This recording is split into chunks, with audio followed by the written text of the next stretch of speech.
Number 29, a very special that's rather special regarding other specials. There will be other specials. One more special. I'll just enjoy.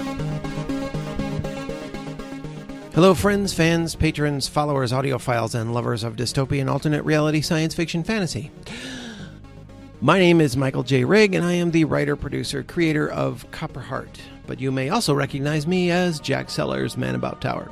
Welcome to week 2 of what I am calling our TDH, Technical Difficulties Hiatus, and week 2 of me offering you good news and bad news. Let's start with the bad, since that's customary.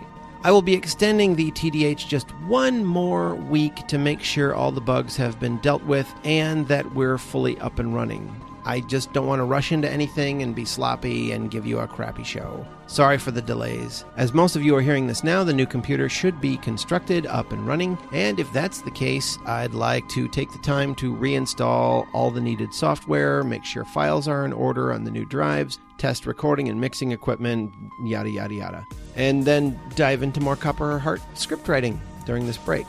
Thank you so much for your patience as we work through this unexpected technical difficulty.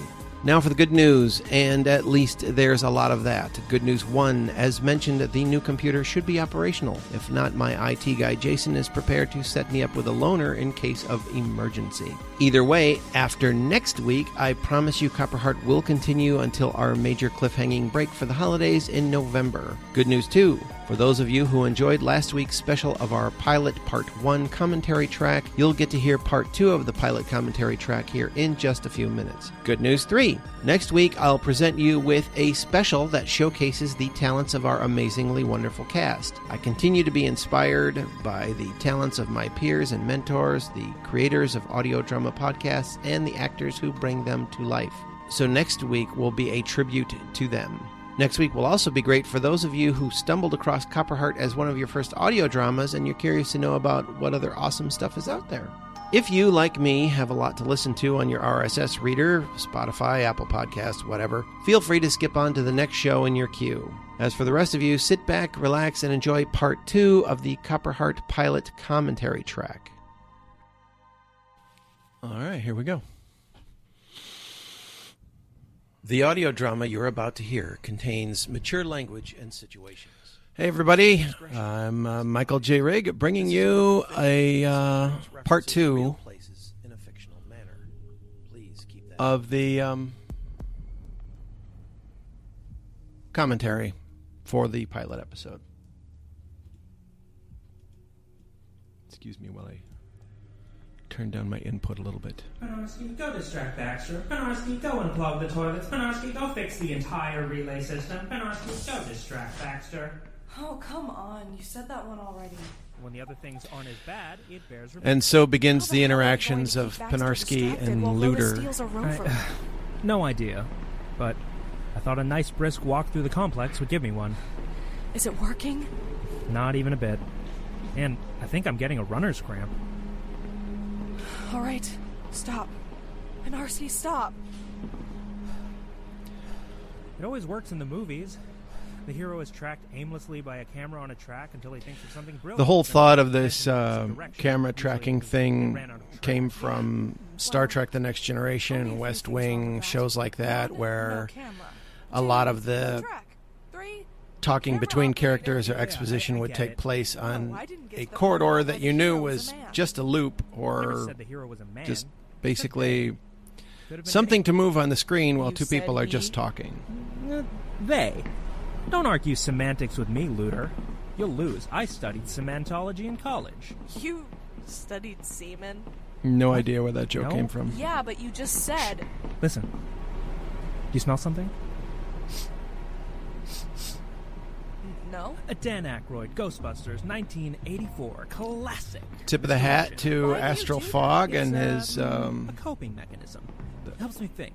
Little comedy music that he generated for that scene. I don't even know what you're saying half the time. And of course, Penarski's one of Penarski's first pop culture references. Sperm school, did ya? And a zinger from Looter. Another page for Dr. CERN. There you are, Penarski. Now, Dun dun dun. let's discuss your missing camera. Oh, O'Bannon. I was just going to see your boss. Tell Jabba that I got his money. Another What reference. are you talking about? Star Wars, of course. Ow, ow. Ooh. Pinhead, what the hell? Would you believe me if I said he swung at me first? Rhoda wanted me Star to Wars? distract Baxter, so You fucking knocked him out. I saw that mustache and just had a urge, you know? I've always hated that fucking mustache. And the mustache is just there to You might have give a gone too visual far to this time. O'Bannon. Why? What? He's dead, Jim. Who's Star Trek coming from Looter. McCoy. Star Trek. And 1968 music. something. I love you. I know. And that scene from The Empire Strikes Back between Han and Leia. And the music, you may have heard, just there was the Han and Leia theme that I, twisted the arm of Astral Fogg Do you to put honestly in there. think you're the only one who spends their entertainment credits on old shows? Security alert. Security alert. And the first sign that Penarski and Looter are actually more alike than you'd think. She can dish it out as well as take it. Copperheart. He's just a A Rig non-stop Stories joker. audio drama by Michael J. Rig.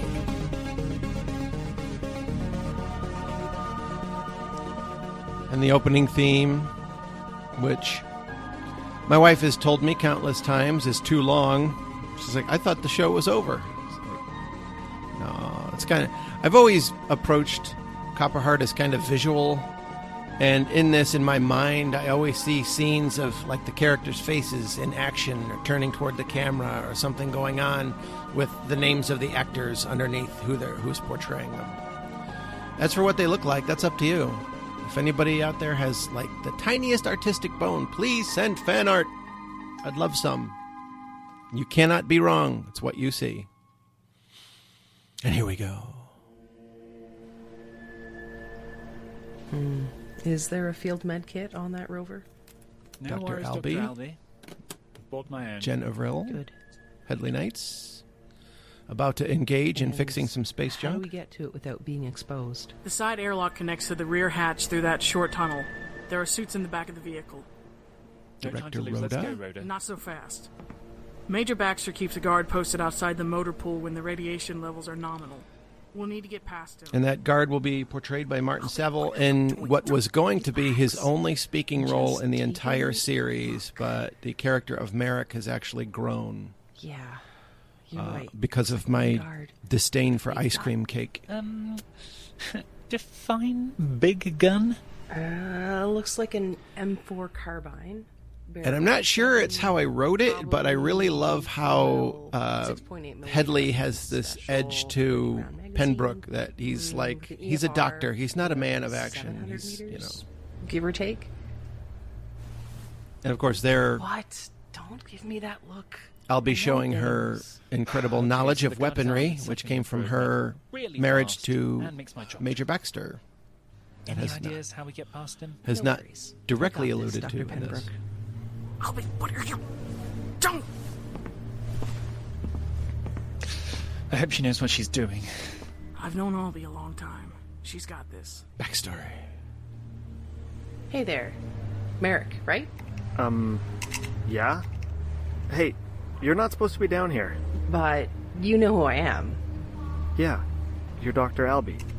I saw you at my kid's birthday party last April. The Yeah, that was really nice. sound effect of the rifle wife make handling She was does take too much just longer. handling Kind of nervous something. about And there's launching around in a corridor later protected on by an when armed guard. a magazine is slammed Not so much the in armed to guard as it load is a he's Baxter's weapon. armed It's guard. basically just closing an old cassette tape door Oh, she's coming back. with a tape in it. They sound remarkably similar. No luck? I had to lie about his wife's disgusting ice cream cake.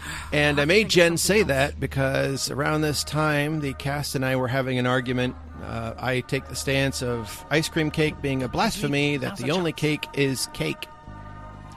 And the cast standing by ice cream cake being delicious ice cream in the shape of a cake. J21. As we know, is not cake. Security alert. Security. And of course, Iris there broadcasting the distraction caused by Penarski and Looter. Inadvertently, I might add.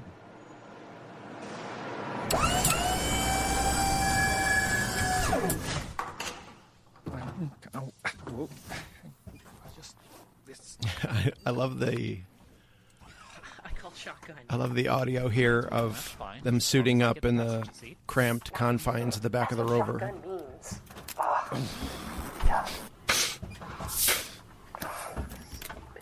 Hardly surprising, coming from a whole nation of people.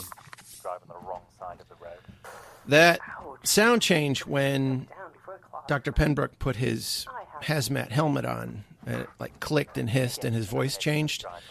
I had no real way to indicate that they were actually wearing helmets, so I wanted to do something with them putting them on. Headley did not pause like that. That was just a straight forward line. I decided to break it there and stretch it out a little bit to emphasize the helmet going on. The startup of the rover, in fact, the rover engine is basically a John Deere tractor, a warehouse lift elevator, a Model T, and an Army tank. Albie, can you mind the radio from back there? Yeah, no problem. Jaguar. And of course, the only reason I wrote that is because the first time I'd seen a British commercial for Jaguar, as Americans pronounce it, and it was emphasized Jaguar. And it just sounds wonderful. I want to have a Jaguar just so I can say Jaguar.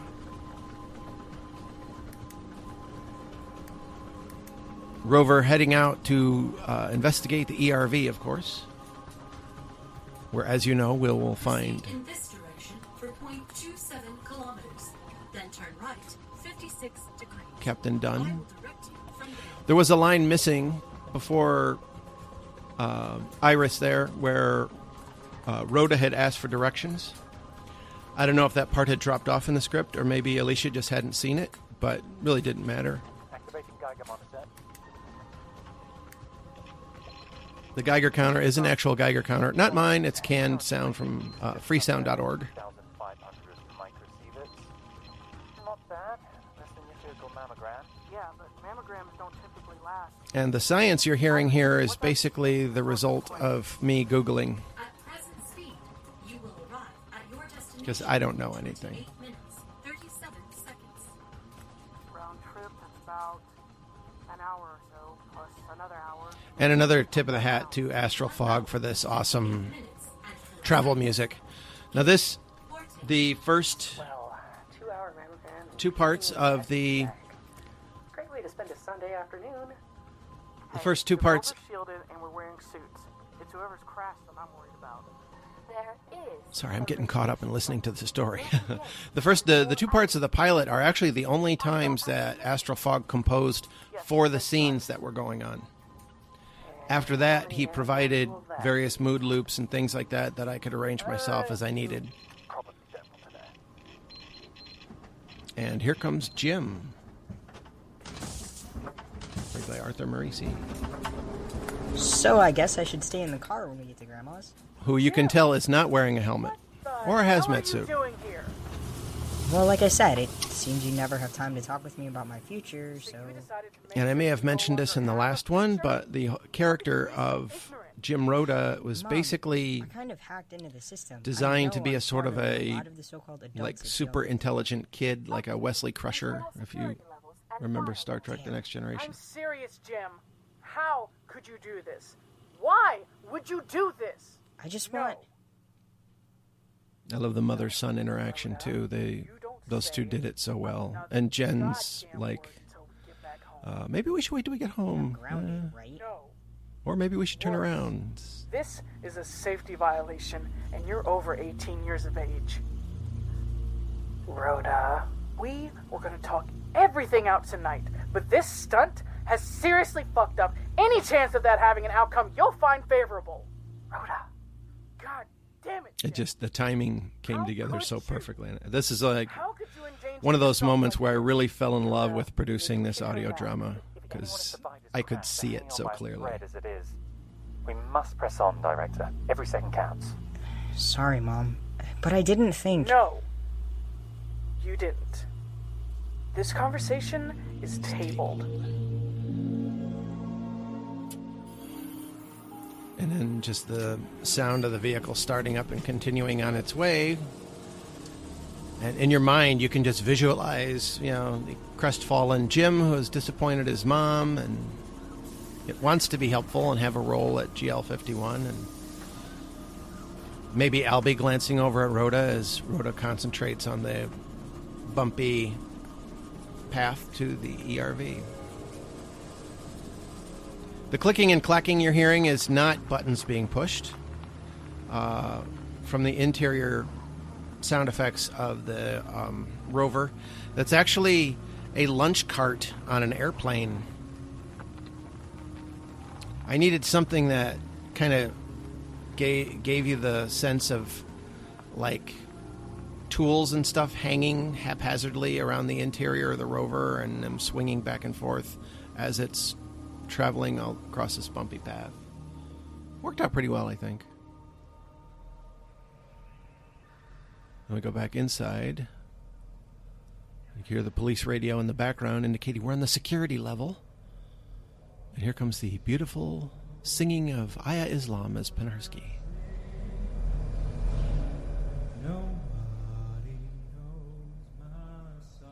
When I gave Aya this direction, I honestly did not expect him to belt this out like a professional singer, but he's such a good singer. Except for where I changed up the lyrics on him. Which is what I intended. Footsteps of the approaching nemesis. Fat chance, asshole. You assaulted an officer, Pinarsky. You're only a sergeant, O'Bannon. Let's not get a big head. O'Bannon sounding a little bruised up with a fat lip there because I gave Brian Penaloza the direction to do his lines with his hand over part of his face or something to give him the sound of the swollen lip or broken nose. Uh-oh. Jail door. Okay. Maybe I was a little premature with my observation. Now, the only audio that I'm disappointed with is the fist fight that takes place here.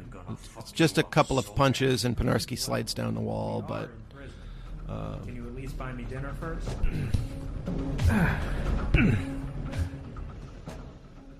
Yeah, that didn't come out exactly the way I wanted it to, but... And that's why there is a big musical transition gap here. Before we go back out to the ERV crash site. I don't think it would have mattered getting here any later. Helmet radios, crunching snow, good stuff. Agreed. Seems like this one's missing his helmet, along with what was inside of it. Poor Hickson. This poor bloke was microwaved on re-entry. And Morse. Return vehicle, right? ERV. Says so right there. It's kind of a mystery. At this point, you don't know who the survivor is when they find him until Benbrook uncovers the name tag and says that it's done. But the fact that Morse's body was burnt to a crisp and so badly crushed you couldn't tell who or what it was gives you a little bit of a question as to what form the visitor is taking later on. Even though she identifies herself as Morse and, according to Dunn, looks like Morse. Really? Iris, begin recording. Recording, Dr. Penbrook. The sounds of the wreckage is a canned recording of, I think it was called Cleaning Out the Garage. It was basically people going through an old garage that had been devastated by a tornado, and they were just casting stuff away. Tissue necrosis surrounding the neck lacerations would indicate death was instantaneous and occurred prior to burn-up, but unable to give an exact video. And again, the awesome music by Fogg. Astral Fogg, available on iTunes. Uncharacteristic of semi-shielded re-entry. Looks like part of the spacesuit is intact. Sweeping a sleeping bag there. Hickson. Tracy's victim's name was Hickson.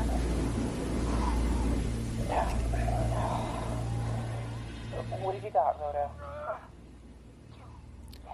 Stereo transition over to another area. I kind of had to remix the audio on this part because there was no indication that Rhoda and Albie were actually on the inside of the ERV where they found Dunn's body. It's actually kind of a different location than where Pembroke is. The windshield is smashed. That's why I didn't change any of the sounds of the wind until I did the remix, and then I kind of toned that down a little bit. The wreckage sounds a little bit. What have you got? Another body? You might say that.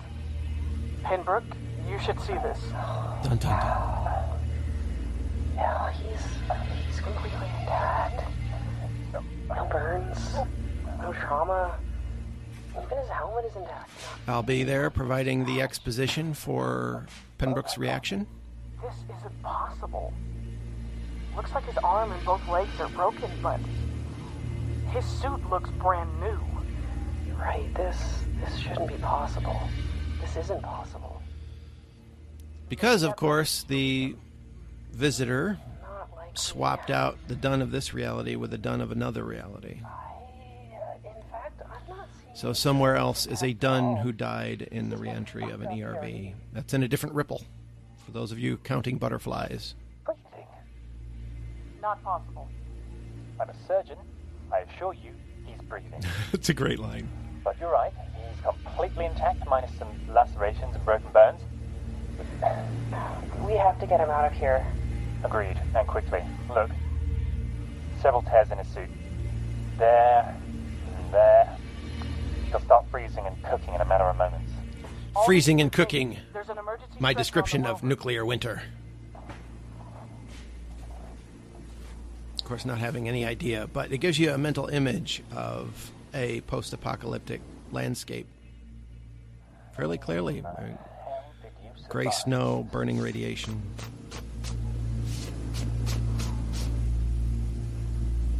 Dunn. Captain Dunn.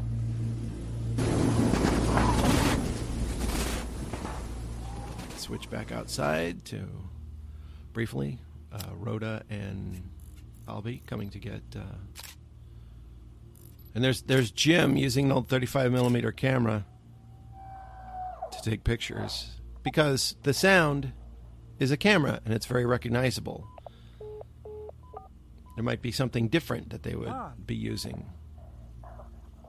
something digital that wouldn't make any noise, but I went with that sound specifically because you'd identify it as a camera. Now, if you went to most any person and said, draw an icon of a telephone, they would draw something basically resembling the phones we had back in the 70s with the cradle and maybe even a rotary dial. It's just something that sticks in your mind. You know he's taking pictures without actually having to exposit that he's taking pictures.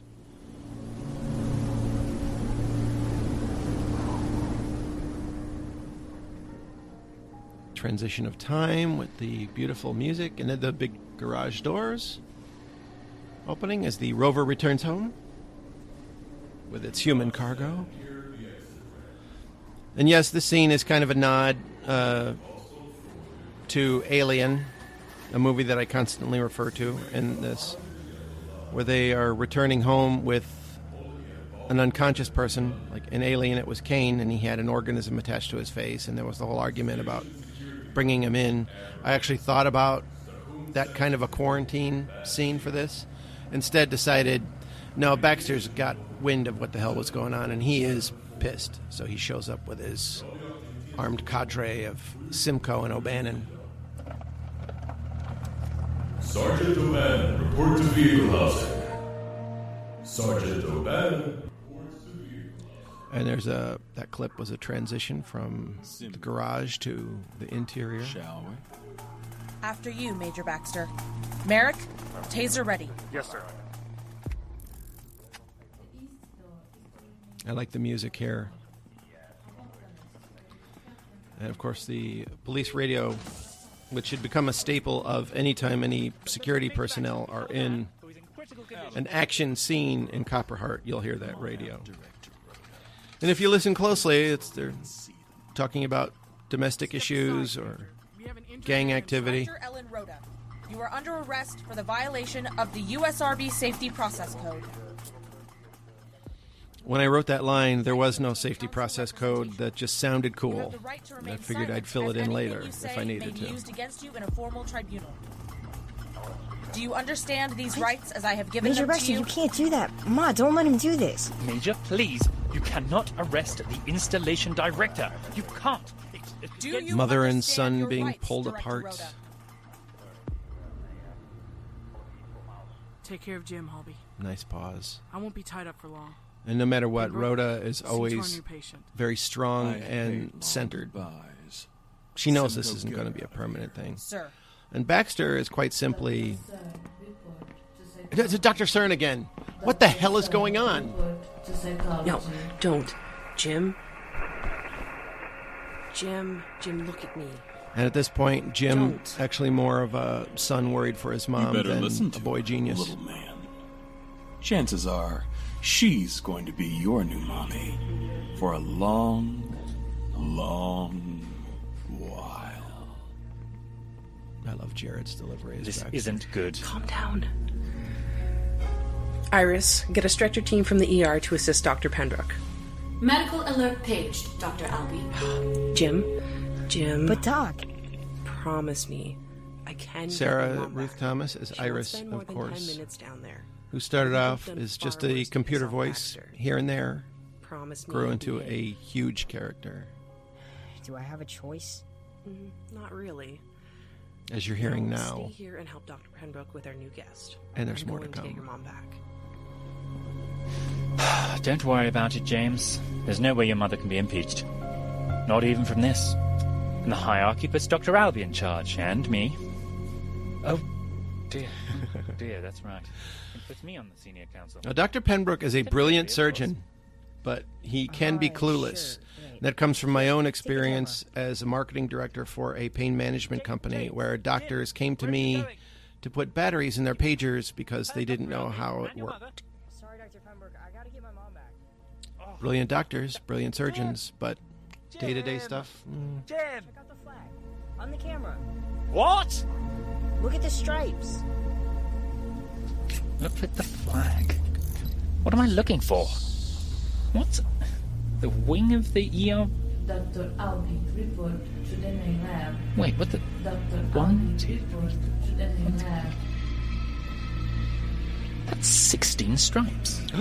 Wait, what? What? 1, 2, 3. An American flag with 16 stripes. I remember hearing at the time this aired some people saying I had to go back and look at the flag and count it. Really? Hours. I mean, I'm an idiot. There's a lot of like common stuff that everybody knows that I don't know, but I don't know. I've always known. I couldn't tell you anything about politics, about the House and the Senate, any of that kind of stuff. Who are you, Captain Dunn? Or rather, what are you?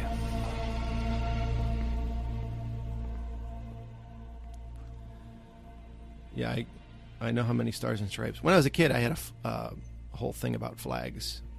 I would draw all the flags of all the nations, which was fun. And of course, this conclusion leading you to wonder whether or not Dunn is an alien, because the flag was different. You might even properly guess that he's from a different reality, but it's not until later when you hear Penarski say how many stars and stripes there are with Luter and find out that even that doesn't match the current modern number of stars and stripes and realize there is yet another reality. This is Capcom. Do you copy? And I had Chris Magilton come back to record this because I wanted to bookend the first and second parts of the pilot. So there's the Blue Danube again, ERV2. which, as you've already heard, was supposed to be a Hollies tune. ERV2. This is Capcom. Do you copy?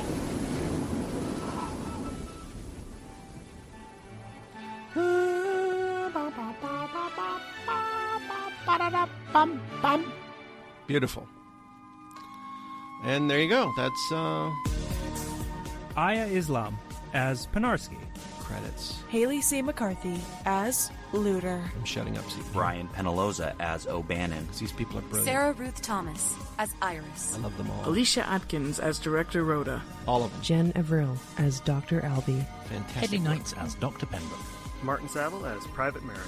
There he Arthur is. Marisi as Jim Rhoda. Jared Worley as Major Baxter. Victoria Wan as Lieutenant Simcoe.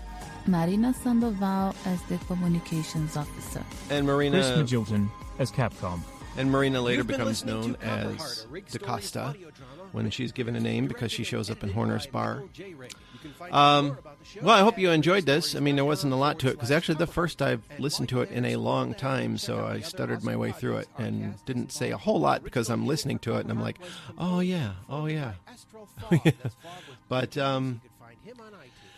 if there is an episode that you would like a commentary track of, let me know and I will do it. You can either comment below or reach out, contact me directly, however you may contact me, and I will do that because this is really cool. It's really cool to revisit these things and also to remember how I did certain sounds, why I did certain things in the dialogue, why I did certain sound effects to emphasize this, that, or the other thing. Thank you for listening to this COPPERHEART Special presentation. Next week, I'll be presenting a very special spotlighting the other works of our marvelous cast. Then in 2 weeks, I swear and promise the show will return. If you'd like to support the show and make sure we return for a season 2, feel free to become a patron at patreon.com/Copperheart. Thank you, and have a great week.